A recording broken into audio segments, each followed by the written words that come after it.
What's happening, blokes? You're here with Dave on NZBlokes.co.nz as we dive headlong into this week's Game of the Week. Crafted by ID Software, Bethesda Softworks, and Machine Games, we're looking at Wolfenstein The New Order.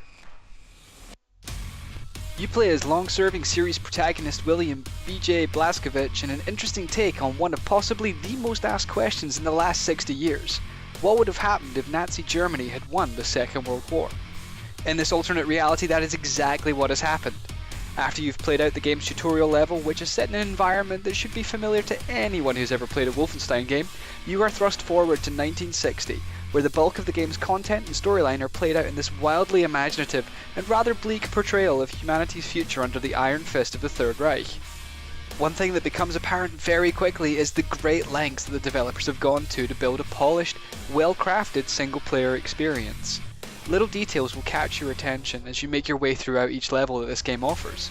Sometimes, it's something as simple as a conversation between enemy soldiers.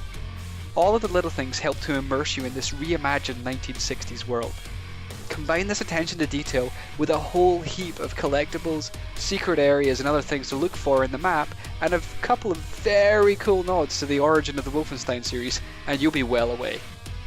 Now, being a Wolfenstein game, it wouldn't be right without a big helping of action to go along with all of the updated graphics and characters.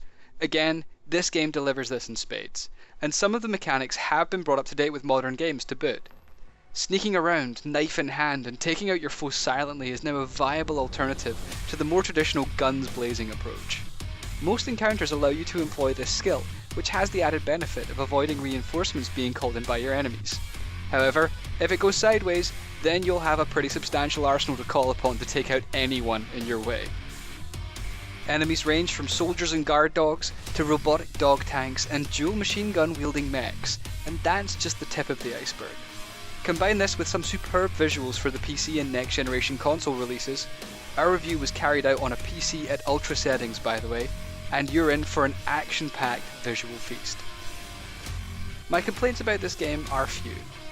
Occasional texture pop-in on levels and a couple of audio sync mishaps broke the immersion for me once or twice, and the gunplay can become a little repetitive after a while, but on the whole, this doesn't detract from an otherwise enjoyable romp through a well-crafted and compelling view of one of the biggest what-if questions in modern history. It's definitely an 8 out of 10 for me. Thanks for listening, blokes. This has been Dave.